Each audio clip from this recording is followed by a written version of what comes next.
want me to wait until I... Yeah, just if you could just wait for a second. Yes. Yeah, that's fine. You can go now. Thank you. Sorry. No problem. In Las Travestis de Babilonia, Isidoro tries to put on a show by contracting some fugitive travestis persecuted by Babylonia's government. Isidoro can't find this group, so he replaced them with some cisgender vedettes or performers. However, at the end, the real travesti find the spectacular and popular Isidoro show and force him to make them participate in it.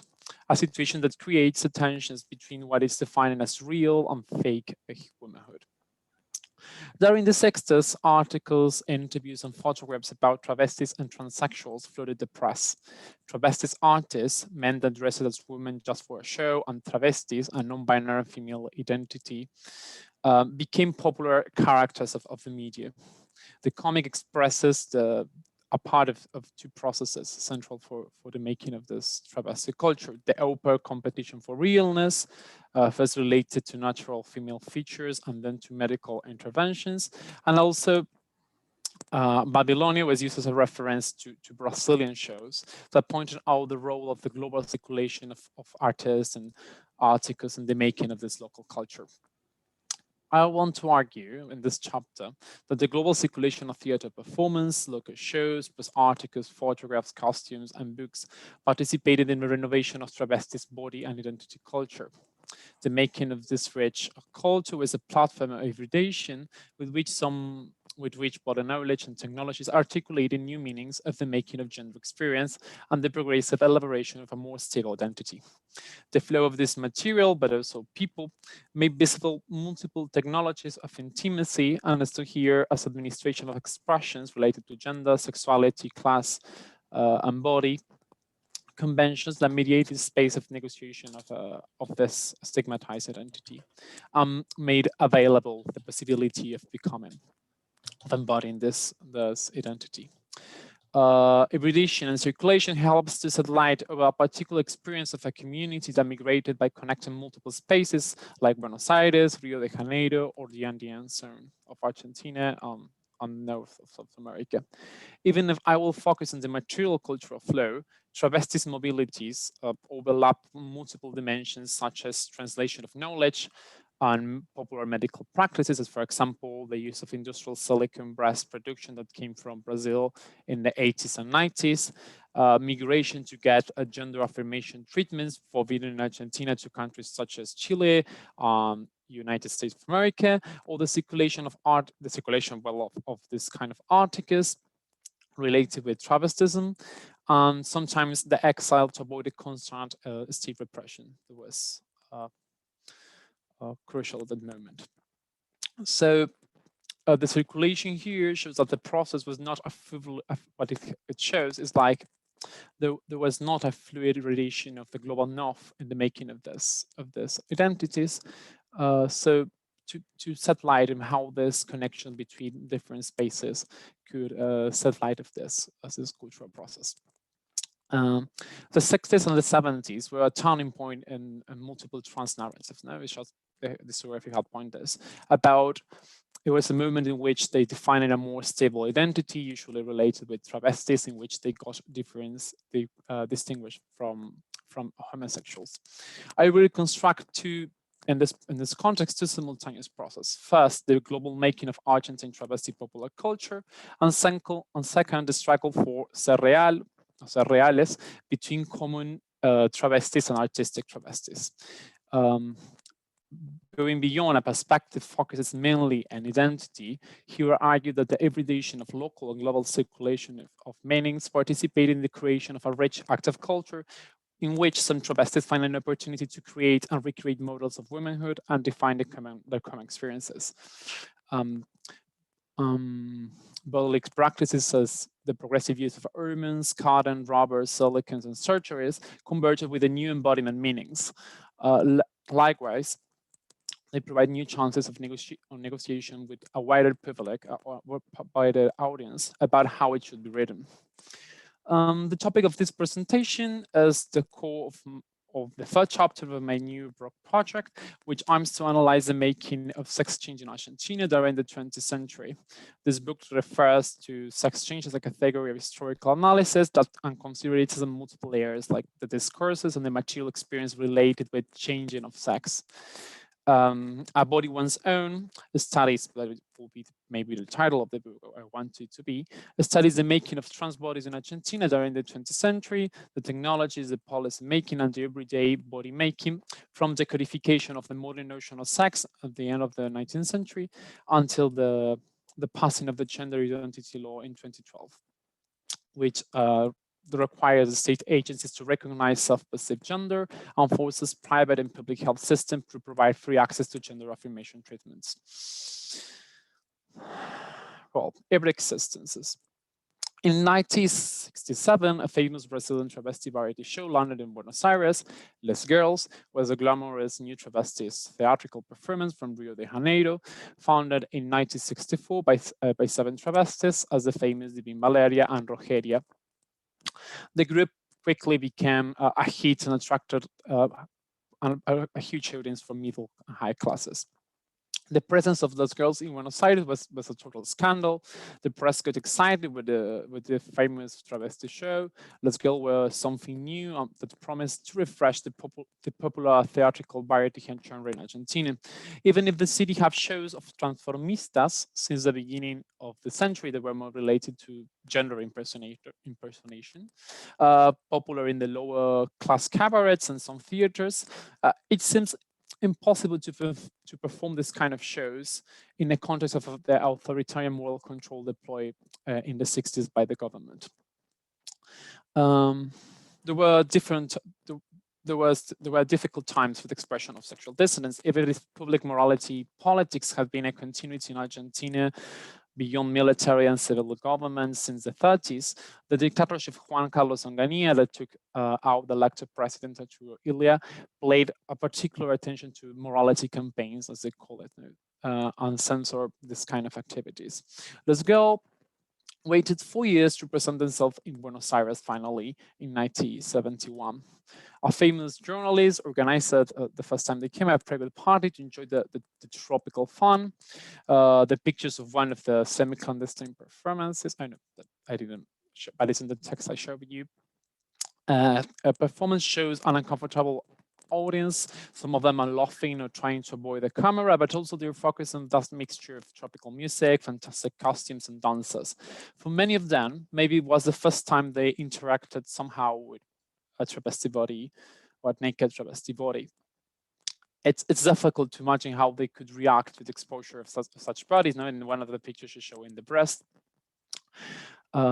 bodies that we should consider were usually narrated with mockery by the press and treated as anomalies by medicine. And during those 4 years, the body experience of those girls deeply changed. In 1967, the first time they came, they took pictures dressed as men and women to certify their nature.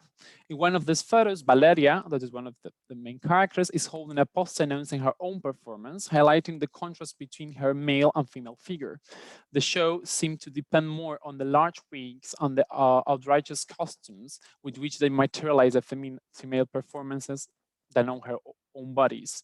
Something that for the next decade, 4 years later, would be more linked by showing the skin and breast.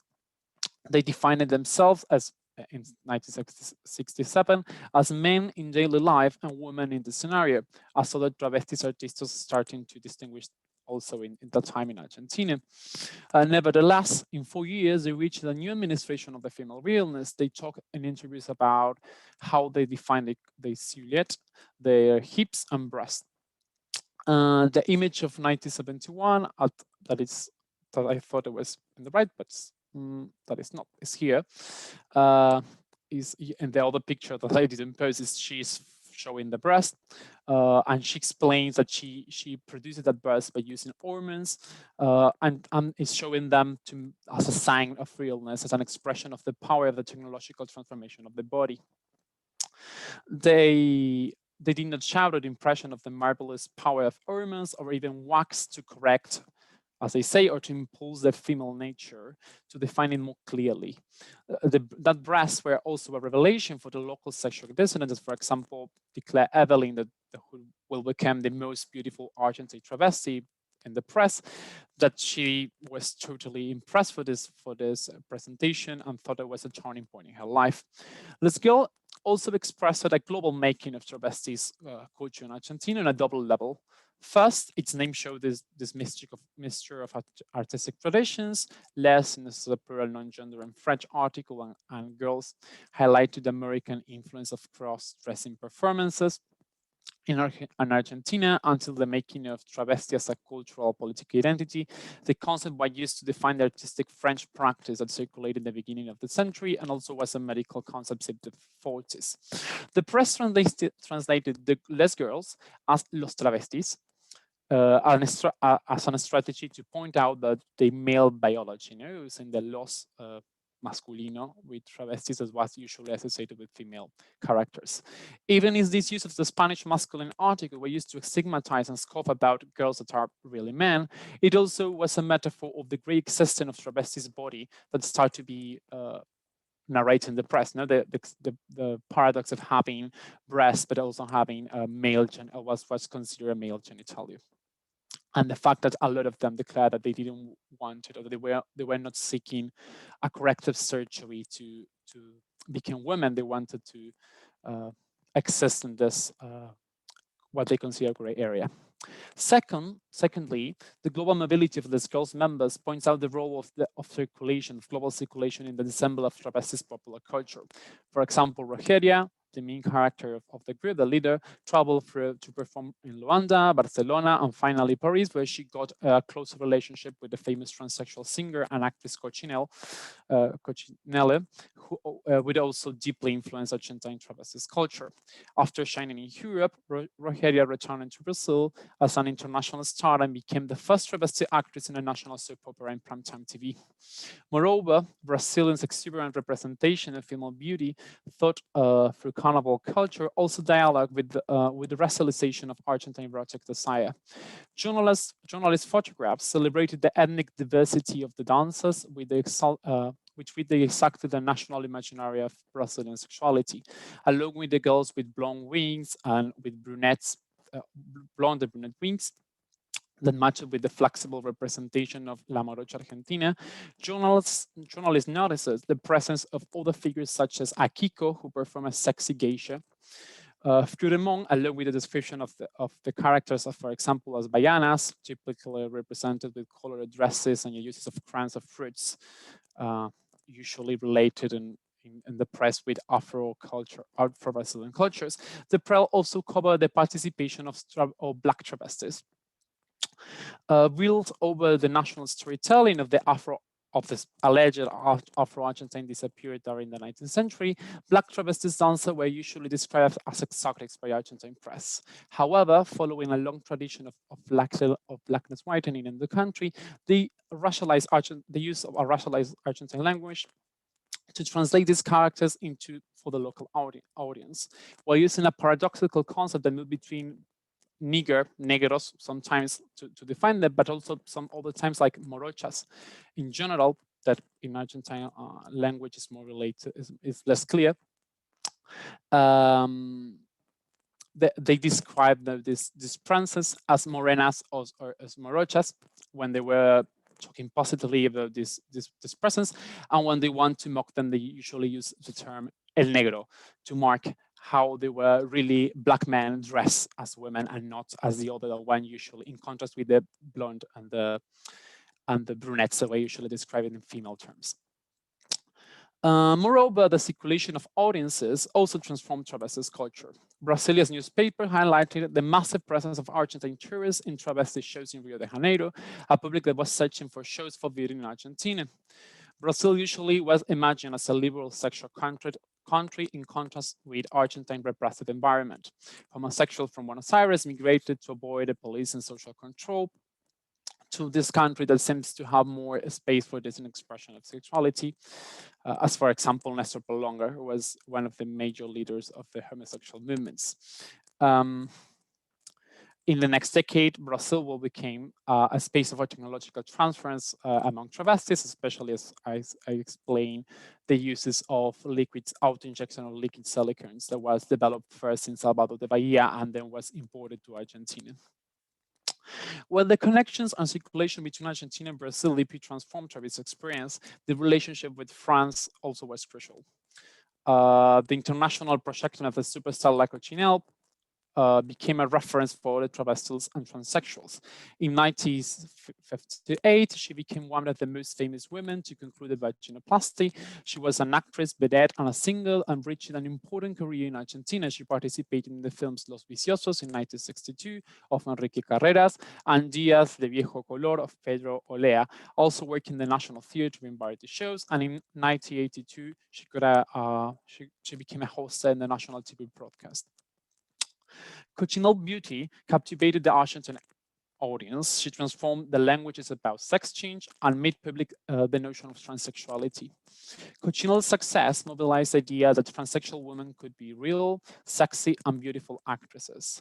Her erotic presence, celebrated by the press, was a unique technology of intimacy that popularized biotechnological idea of sex change. She embodied all the components of local beauty patterns of winess, big breasts, and hips. And she also impacted on the local medicine cultures. For example, we can see in the materials written by doctors that perform in sex change, which they talk about her a lot. Also, France was a space in which so a group of travestis migrated to perform sex, to sell sex, and usually go and return. So a lot of treatments were produced in France. The woman in the picture is Vanessa Shaw, that she was born in Argentina in the 50s. She was a very famous travesti artista. She moved to Buenos Aires being an under legal age when she got a job in a restaurant. Once she got the legal age, she became a dancer in the National Theatre. In the trips with the company, she started buying feathers and clothes to produce her costumes. When the famous vedette or performer Nelly Da Roca discovered that she was dressing as a woman to dance, she took Vanessa to the scenario, and this was the starting point of her career. A year later, she was the main character of the important show called Las Vedettes Son Ellos. The vedettes are they in Malay. No, without difficulties facing police violence on journalists from Buenos Aires to small cabarets along the country, she struggled to construct a strong career, which in the 70s launched her into the European and Latin American market. In the 60s, the impact of this global star that I was talking about and the variety show, transformed variety show tradition, all the shows converging in the creation of the travestis artists. Various dozens of travestis enrolled at the Trade Union of Artistic Varieties to perform as transformistas in discos and theaters. At the beginning of the 70s, a small circuit of liberal bars provided a public, an audience, sometimes of homosexuals, sometimes of straights, for the transformistas shows in bares as Hidrógeno, Teatrón, Talero, and a big circuit that for Buenos Aires province, but also through the country, especially in Patagonia. The new visibility of travestis artists was unprecedented. They emerged as characters of the magazines, even they narrated them with some mockery. The press widened the scope. Travestis got out from the police and crime section to talk about entertainment. While Vanessa Shaw started a path in the big scenarios, travestis artistas multiplied the shows in small cabarets.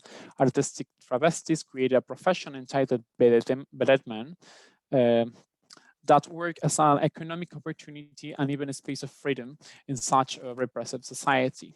The fact that a wider audience consumed this show looked for erotic presence of travestis expressed a slight rupture between conservative state norms and the new generation with new cultural interest. As police wider violence, the shows of these vedette artists faced more difficulties.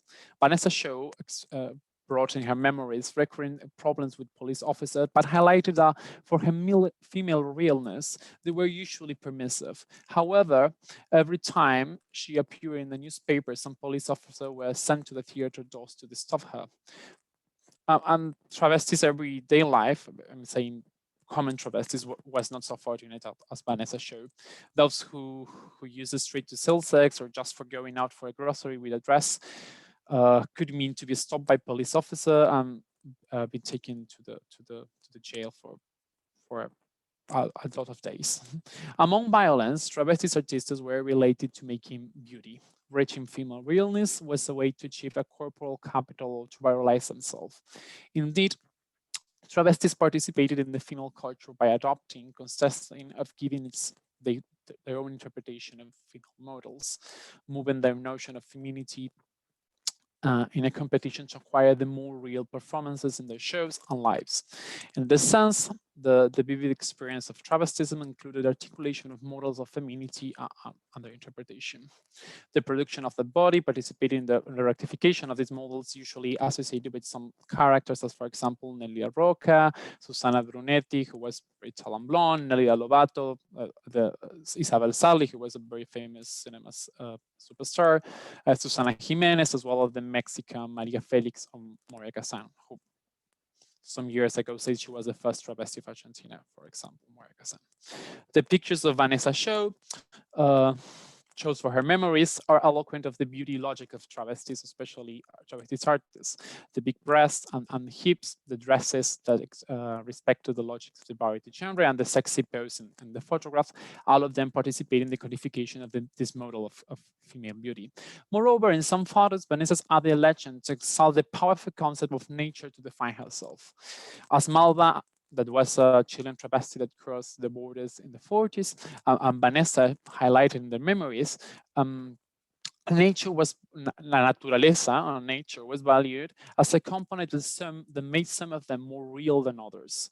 Even if they talk about waxing silicone ornaments, shading these procedures was attacked to legitimize their female beauty.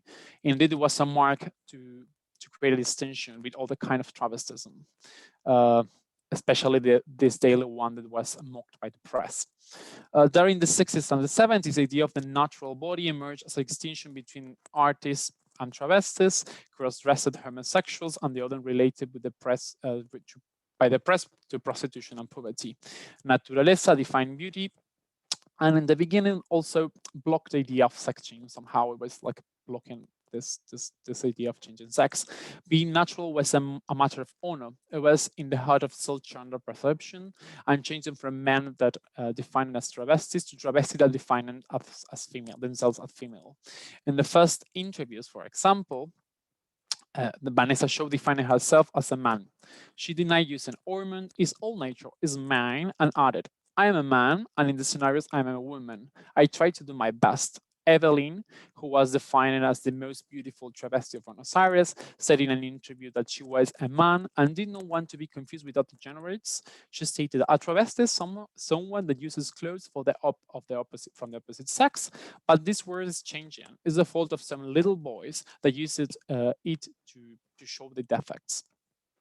They dress like this in the street and even act like women. They are trying to put something dirty in a profession.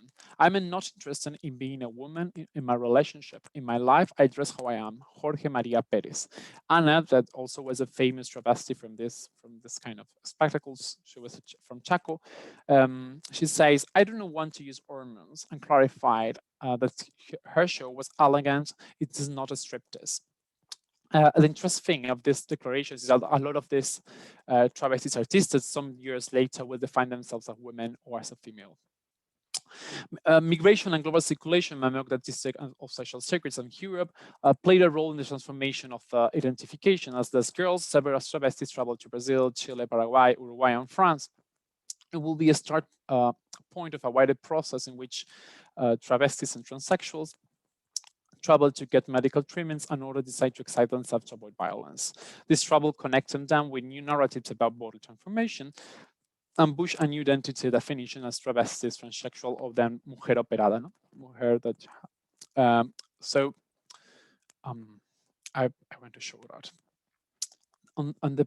Finally, in the power of carnival, while global circulation of local artistic translation perform a role in the construction of the travestis popular culture, the carnival was a space of articulation in which travestis and maricas, like very effeminate homosexuals, share experiences, technologies, and rich visibility. This celebration has allowed trespassing social norms of genders, class, and race. It was a special occasion for the expression of sexual dissidence and also a field to enjoy the weakness of social punishment and hierarchies. For travestis, the carnival was the point of articulation of the multiple fluxes of the mobility in the search for a right for existence. As multiple of a diverse group of photographers that have been reading shows, traveling from villages to cities, and then from these cities to Buenos Aires was a key path to the construction of a new life and to reach independence from family control and to avoid local conservative environments. There's several stories about the suffering of being expelled from home, the search for a better life in the city, the reduction to the possibility that forced a huge of them to do sex work, to sell sex to survive. Also, it can be read as the other popular scenarios for a wider public that could not access to the strict codes of the formal Star Wars, in which these rules of beauty could expand and gave a little of democratization in this struggle for reach a wider audience. Luana Berkins, the main leader of travesti social movement, was born, for example, in Positos in 1965. In 1978, she was expelled from her home at 13 years old. First, she moved to the capital of the province, the Salta province, where she started doing sex work. After being imprisoned by police, she was taken to the home of her first travesti mother, La Pocha. Travesti used to construct families. The mother usually organized the housing and administered the money of all her daughters. It was an emotional ensemble with which they got protection from an early age when they were expelled from their families, and also they negotiate with police. And Luana travesti family was united by similar experience, not like migration, rejection, police violence, but especially for this love for cannibal. Salta is a very Catholic and conservative province of northern Argentina, where the tradition of the carnival is widespread among the population. Travestis families got prepared all the year to participate in this event, knitting dresses and costumes. The celebration is an opportunity to highlight the creativity in producing this fabulous performance. They travel through the cities dancing with dancing groups among all the Andean zone, not just in Argentina, and they could show all this female performance. The carnival has, for this group, a power effect to give meaning for the female embodiment by reaching an ephemeral but a strong acceptance in their communities. Carnival was a space of disruption when the last dictatorship in 1976 and 1983 forbidden the participation of travestis in dance groups in Salta. They founded a new group to cheat them, to break this rule, called Los Caballeros de la Noche, the Gentlemen of the Night. And using that name, they were able to perform with all the female glamour. In some way, Carnival temporarily mitigated daily social exclusion. It was a unique time to create a feeling of belonging, to find a connection with the same audience that rejected them, a ritual of temporal inversion of the social mechanisms of exclusion with which cisgender citizenship was produced. Salta Carnival had a specific rules to control gender transgression. If I had women were not allowed to dress as men until 1954, and men to dress as women until 1968. There were little exception that allowed them to dress as women.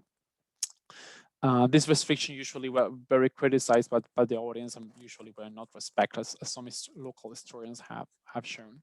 The celebration was an opportunity to show that trucaje is the term that's usually in travesti slang is a concept that defines a domestic technology to affirm gender. I'm trying to use this concept in my book to think it historically. In this show that they have this possibility of showing a trucaje that was especially linked with breast and hips that were the key corporal components of the identity.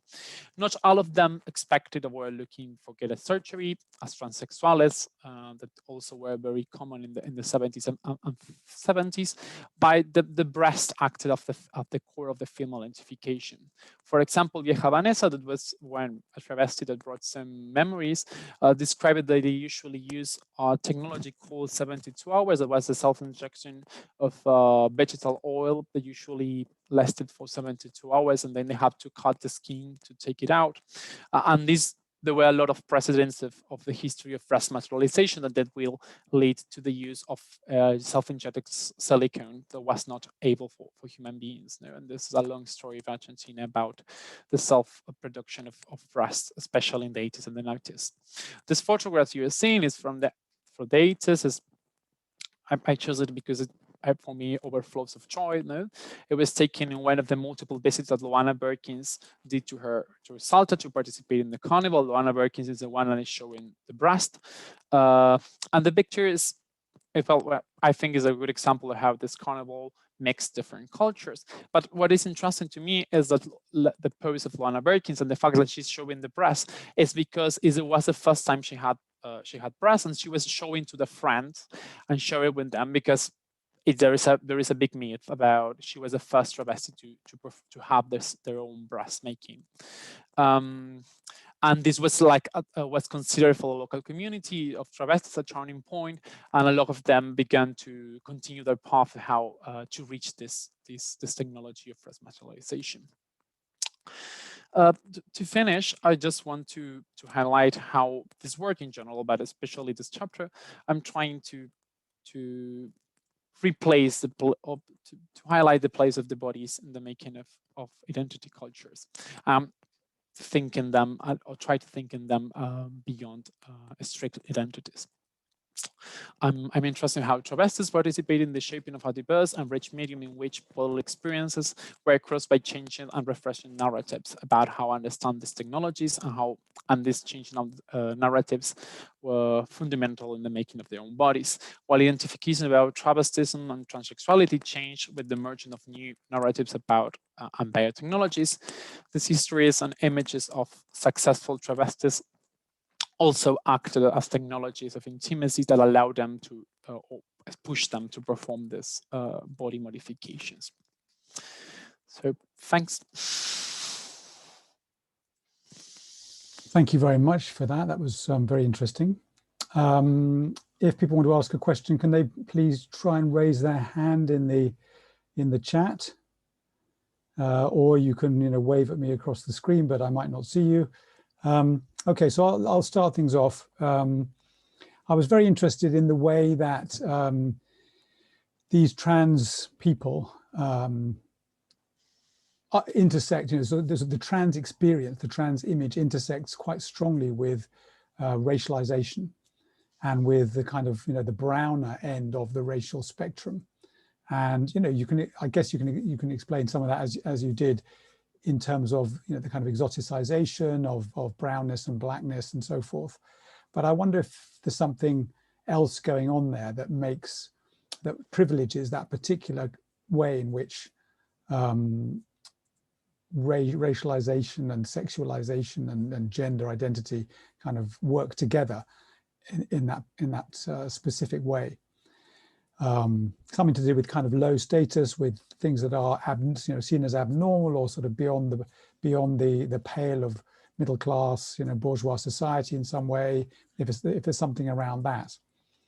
And I was also wanted to ask you, I think in the sort of preamble to the reading that you gave us to circulate, you said something about how these kind of the movement around sex and sexuality that has occurred in the 20th century that focuses on these trans people, how that impacts wider conceptions about sexuality among in the sort of cisgender world.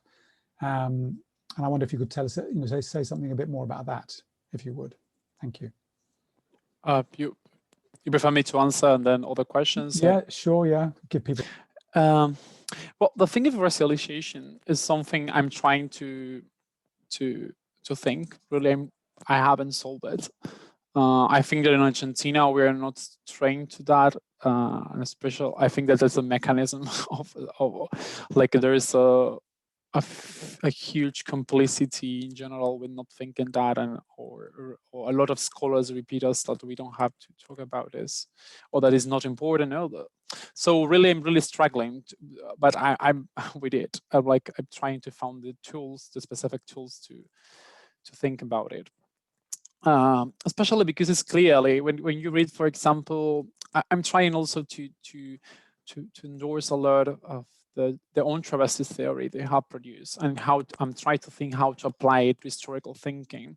There is Luana Berkins, for example, she's all the time worried about how migration, how racialization, and how class was embodied, that was not related with our identity itself. It's a material, it was a body experience. And I'm thinking that can be an interesting site to think with, because when we're thinking, especially in common travestis, like travestis that are selling sex on the streets, we're thinking a lot about people that migrated from northern provinces that usually don't match with the Foucauldian idea about Buenos Aires impacted with European migration idea.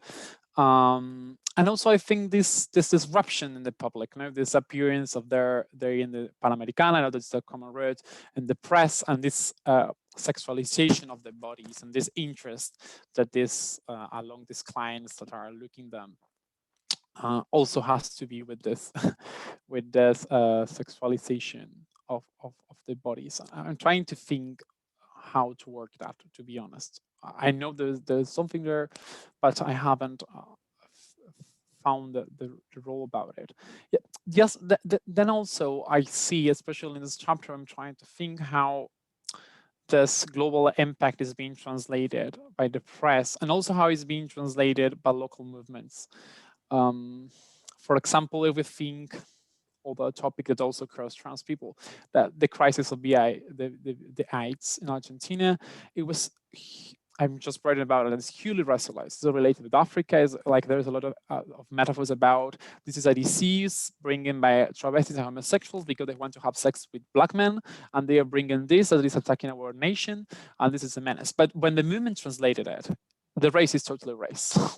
There's no discourse about race. There's nothing happening with that. So I'm trying to think, travestis is the only movement in the LGTB rainbow of movement that is talking about this. And I think that could be an important contribution in general to Argentine studies, if that exists.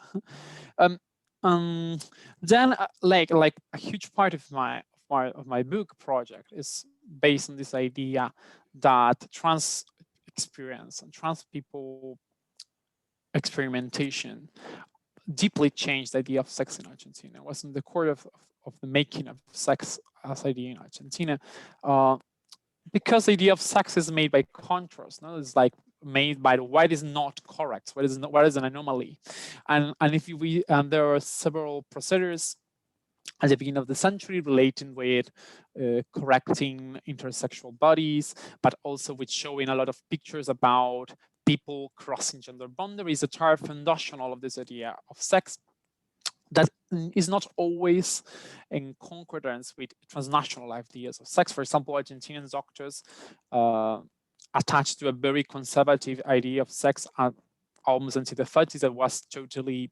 replaced in other countries that restricted it just to genitalia and to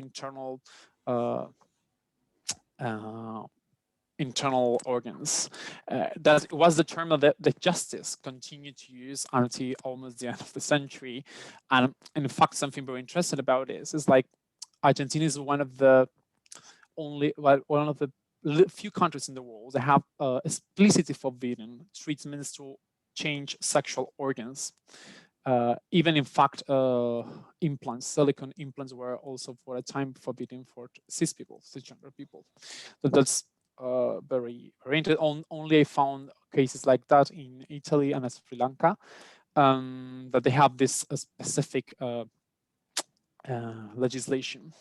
And it was based on this idea that genitalia that subjects were not owners of their own genitalia, that genitalia was a public domain because it has the importance of reproduction and nation, and consider Argentina is an empty country that should be populated. They're just considering that people were not able to decide if they could resign to one of the reproductive organs. So along the chapters, what I'm trying to do is show how these narratives about trans people, but also these experiences that went beyond identities. Like we have a lot of people with different identifications experiencing with their bodies and changing their sex, and how it narrates. What I'm trying to show. It's also shaping and being shaped by how this idea of sex itself is changing through the 20th century, and that I'm sure that a lot of I want to show how this explains a lot also of the contradictory fact that Argentina is has one of the most progressive laws in the world of gender recognition. It was the first countries having a gender recognition law as we have. So yeah, that's and the core of my project, my idea. Okay, thank you. Very interesting. Yeah. Any other questions from the floor? Yeah, Ignacio, go ahead. Sorry, I couldn't find the option for the hand. Oh, maybe there isn't one. Yeah, I don't know. Okay, Patricio, thank you very much. That was really interesting. I have a question about. Sorry, I meant to say I particularly like the fact that you're looking at the flows of people, and moving away from purely kind of Buenos Aires-centric understandings of this. But I have a question about Chris Miró, who became I think it's the first kind of national celebrity who was a transvestite, and also Florencia de la Vez, also a very famous travesti. How the coming of the fact that these two travestis became national celebrities also imposes certain understanding beyond the travesti community about what a travesti body should be. Is it like did they establish a parameter about the travesti body that clausurates other understandings of how the travesti body should be? I mean, I wonder if you could elaborate a little bit on that. Yeah, in the last chapter, I'm working a lot on these two figures, especially in Chris Miró, because in the 90s, when she was like considered a very beautiful woman, but she was very beautiful, and she was admired by travestis. No, in fact, in the last in Las Malas, the last novel of Camila Sosa Villada, that won the Sor Juana de la Cruz Prize, she has a very famous like paragraph where she described the day that she died, how this create a big sadness along with the travestis community. That is, if you think it's very similar what happened with Cochinelle, for the older generation. What does it happen? This idea, I think that is something related. There's a paradox. Not on one hand, you have this like there's an idea of success. There's a possibility of success. There's a possibility of being desired, having this body that is considered unnatural, but at the same time, a lot of men want to consume it. Like they're looking for it, they're interested in it. But it's what happened when they do interviews in Panamericana to one that were selling sex. They were saying like, okay, everyone is talking bad about us, but we have like a long queue of cars waiting for us, where they're looking for us. And sometimes what they're looking is related with these other body parameters that is not closer to the idea of being a woman, that is having a penis, for example. No, like there is I think there are a lot of complexities in this success. Also, and this kind of characters, and I'm thinking, for example, I brought an article. I think in these characters that became very famous. There is, especially in the 90s, there is something related with the idea of transsexual, of being transsexual, that is totally different from being travesti, because transsexual people has a discourse or this movement more related with the idea of the wrong body, that they're trapped in a wrong body, and what they want is a surgery and a recognition of the state as women, and to have a surgery, perform a surgery that was forbidden to get this. And usually those characters that are like navigating this identification they're appealing to discourses, more traditional discourses. For example, I'm thinking in the figure of Mariela Munoz. Mariela Munoz was a woman, a transsexual woman, but she was the first woman got the legal recognition as woman in Argentina in 1997, and she was mother of 23 children. She was a very popular figure. She became a candidate of the Peronist, of the Justicialist Party. And if you read, I have an article about her. It's about she's recognized by people, and she's supported even by Catholic Church, as a member of the Catholic Church, because she's using this idea of being a mother. She's a good mother. She's a real woman because she's being a mother beyond what she has on her genitalia. And then comes the idea of being a woman. Not being a mother is first, then being a woman. What these characters are bringing to this public audience, and also I think is a conflict about, well, what are the parameters of this body, and what is the possibility that this audience is seeking in these bodies. And in contrast with these transsexual figures, some travestis have to deal with these new representations, some with admiration, others by rejecting it because they are looking for another body experience that is more related with this possibility of being female but not necessarily being a woman. I think that there this a rich play, a rich.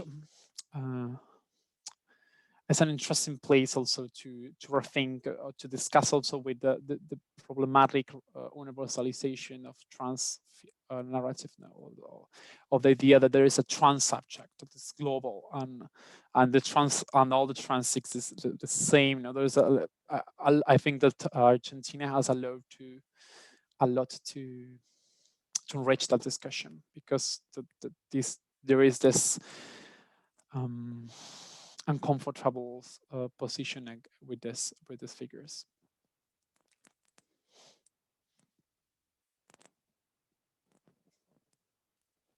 Go ahead, Nicole. Go ahead. Thank you. Thank you, Patricia. It was very interesting. While you were talking, I couldn't help thinking about La Movida Madrileña. I don't know if you're familiar with that. I'm sure like you're familiar with Pedro Almodóvar, the director that is basically the frontman of this movement. And there are some pop stars who are travesti, like Fabio Meclamore, for example, and he shows up in a lot of movies. And there are a lot of connection with musical groups, especially punk, like Caca de Luz, for example. And they talk about these issues, and they connect them not only to the end of Francoism and the dictatorship, so politically, but also with art. And they create connections not only in Spain, but also with the new wave in the US.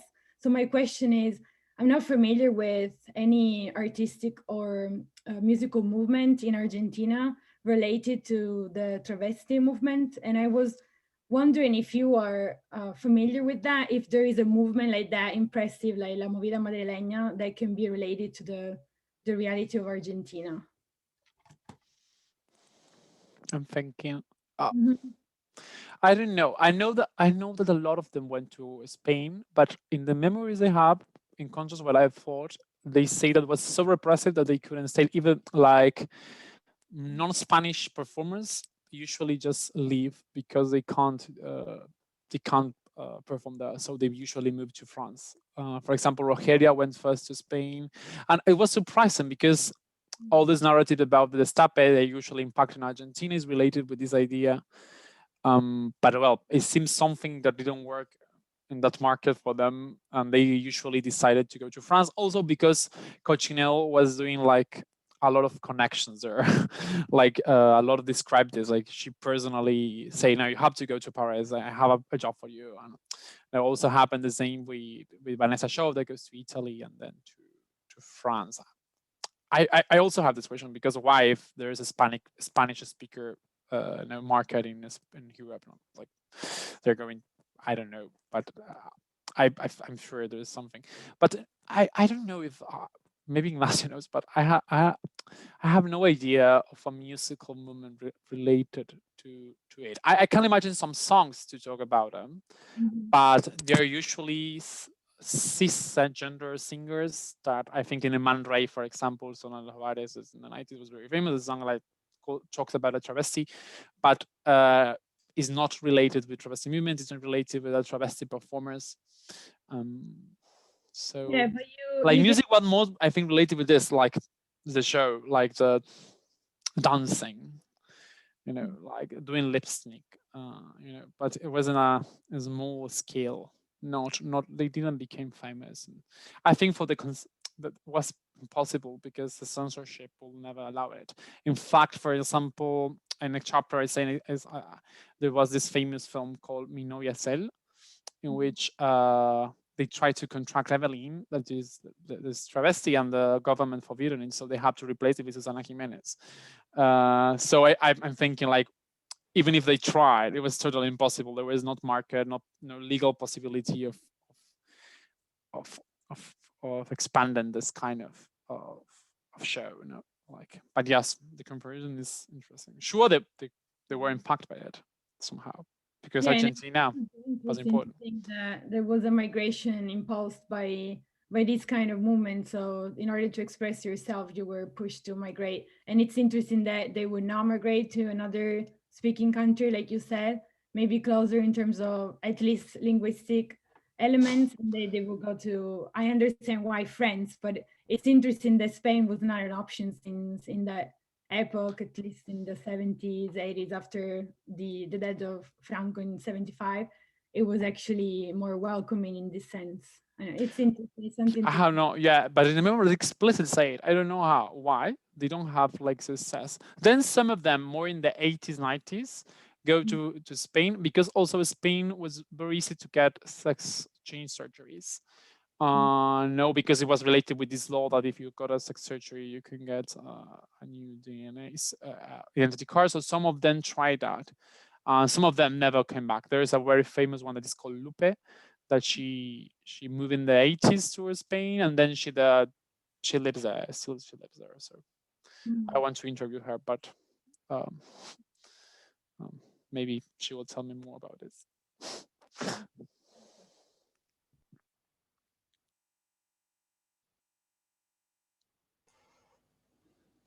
Any other questions?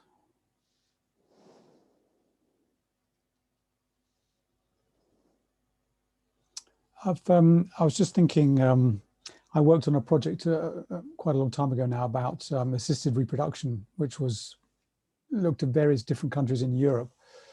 And it was very interesting to look at the legislative regimes that controlled what you were allowed to do and what doctors were allowed to do around surrogacy and gamete donation and so forth.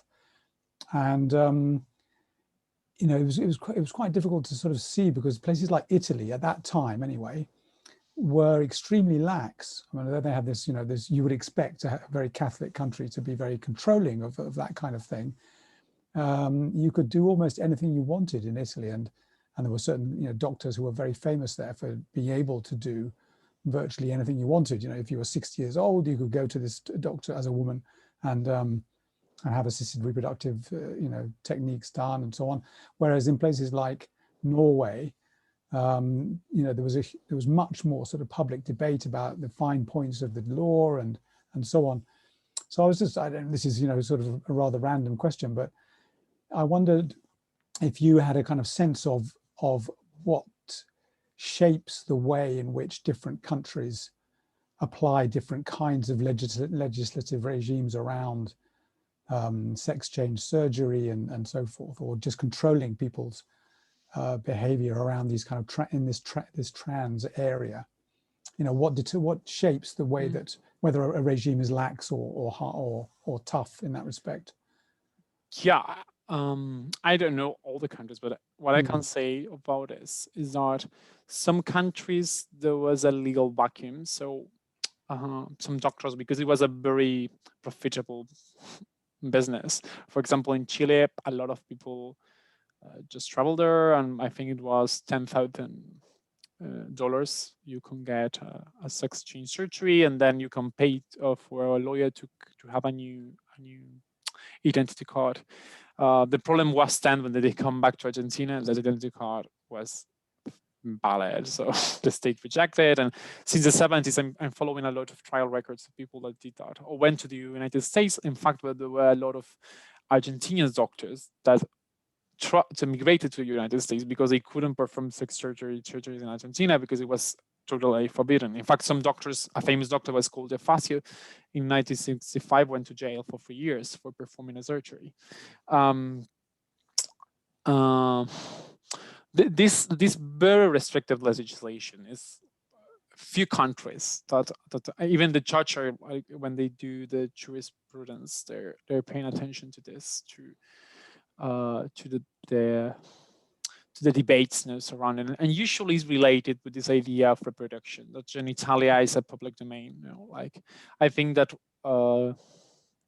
yeah, it depends a lot. Then in other countries, what you have is as in the second half of the 20th century, development of laws that are more related with a pathologic idea of controlling sex change, like not forbidding it, because if it would happen somehow.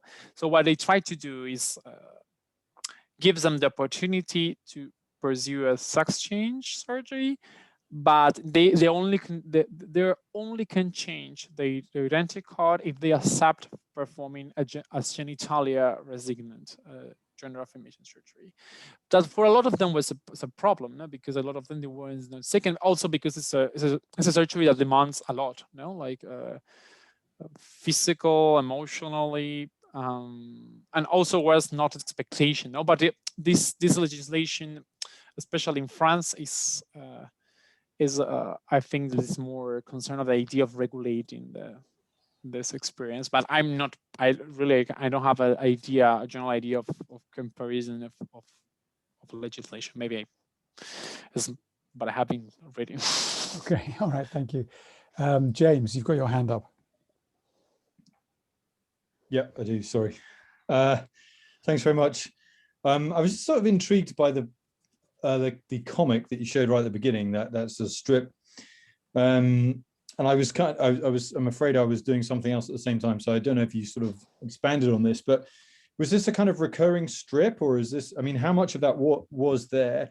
And the reason I asked partly is because I don't know if you've seen this book.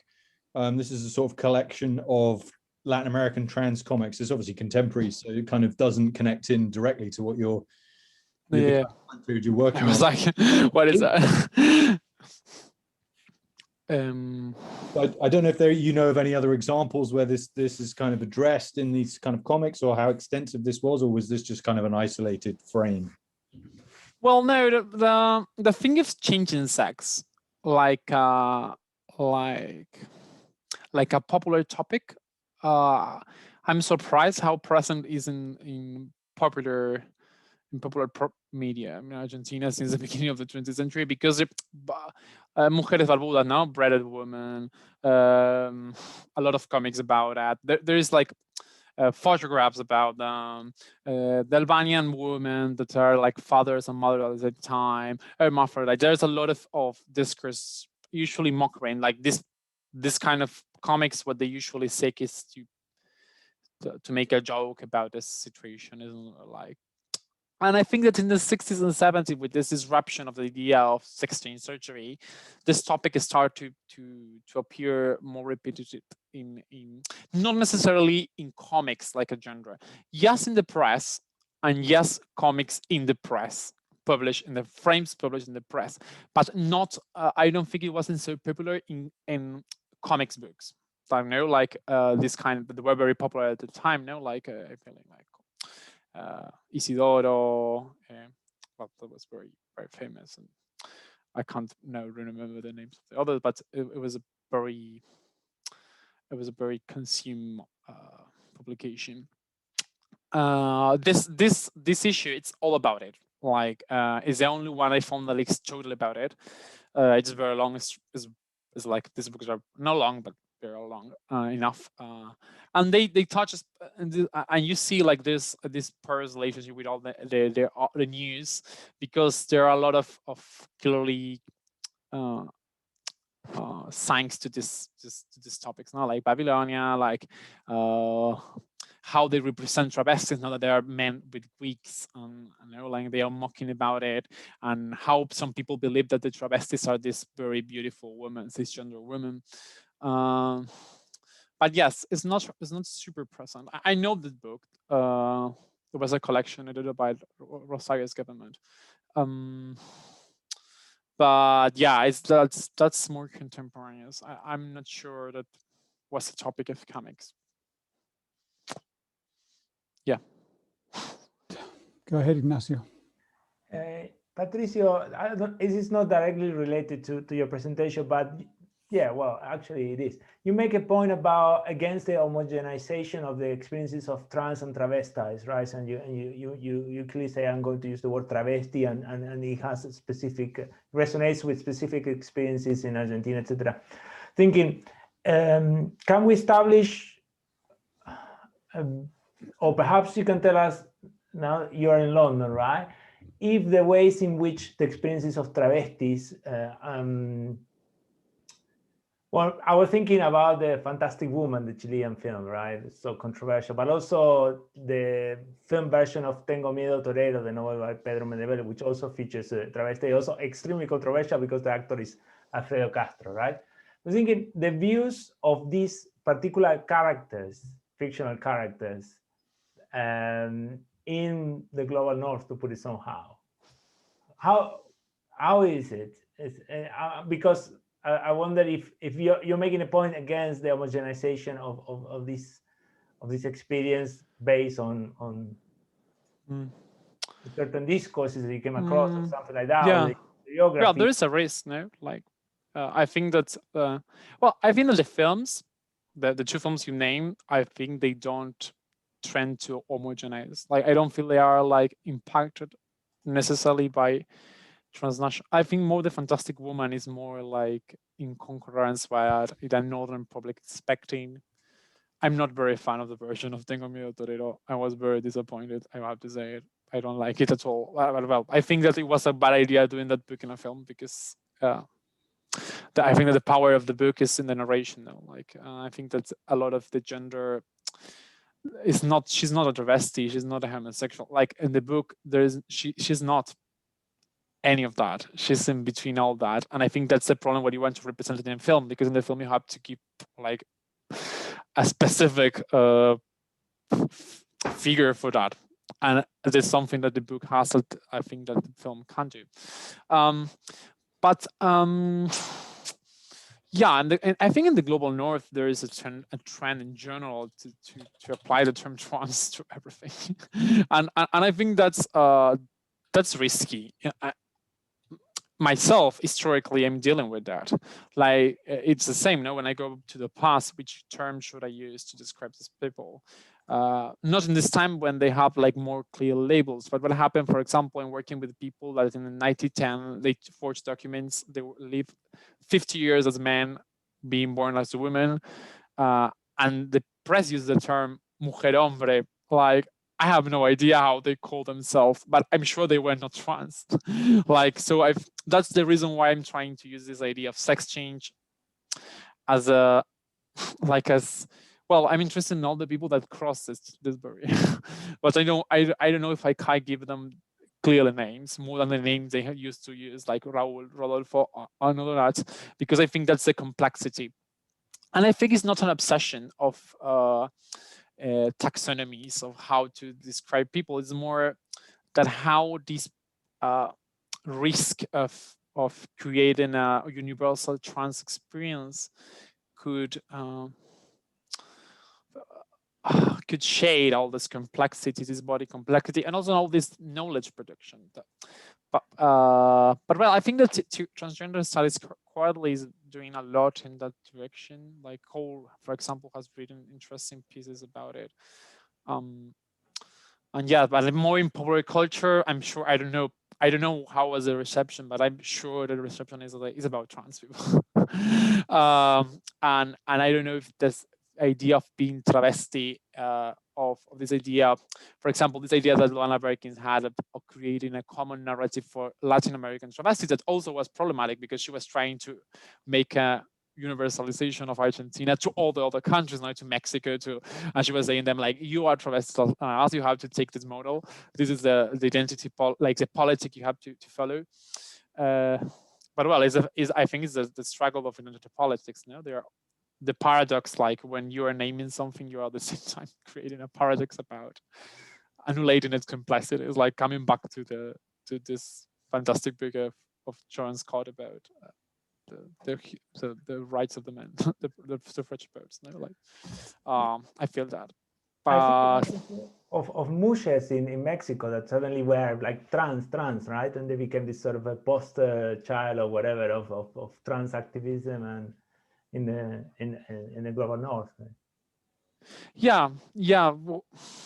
It's also, I think there is a lot of for example, there's a lot of discussion, a lot of people translate travesti as transvestite, and it's super problematic because transvestite in US context is an insult. It's not an insult that has been appropriated by a community. It's not like faggot, or I don't know, like gay, have been appropriated by a community. And travesti is in fact a very old concept that came from the 19th century that has been appropriated and has so I think that's like it's a terrible problem. But yes, but I think that in that sense, I think that a lot of Susan Stryker work is useful to rethink this, because what she's trying to point out is like maybe the question we have to formulate is not related with identity, is more related with a perspective, a trans perspective of cis bodies, because also is what I'm trying to do, like what happened with this technology, who created this technology, or how they come to use it. For example, silicone or waxing, how this apparently two dimensions we think, like between cisgender and travestis, are totally connected because they're using the same technology that cisgender women to materialize their body. They are doing exactly the same, just in different degrees. So I think that what Susan Stryker is trying, and what I'm also trying in this book, is to rebuild this creation, and also trying to challenge this. I have this feeling that historiography, especially Argentine historiography of sexuality, has been extremely attached to identity. And this creates a problem because there is a teleological narrative in which people have to just fix in one moment for identity. There's an identity for every decade, and that identity, they have to feel that. And I'm sure that people even don't know the words I'm talking about. Like, it's more complex, like they're, I'm not sure they follow this path. So like, I think I choose the difficult path, but also what I feel now that it's correct, that is focusing on more embodied materialization, to try also to enrich this, what you say, this concern, this alarm about this risk of this missing and shading local experiences by bringing the trans as a universal.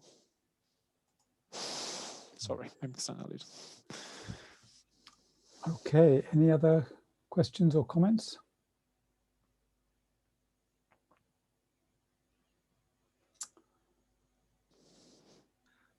I wanted to ask something similar to Ignacio about the language and cultural differences. So I think you've answered that, but yeah, thank you. No problem. Okay, anyone else?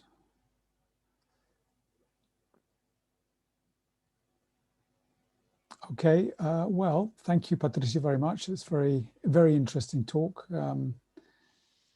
And yes, some interesting images as well to go with it. It's always helps to, when you're on Zoom to have something interesting to look at.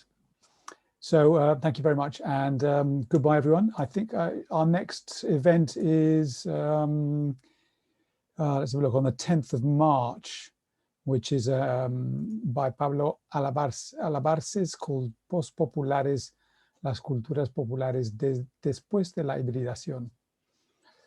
So you're welcome to attend that, but we'll circulate information about that later on. Okay, bye everyone, and thanks again. Bye. Patricia.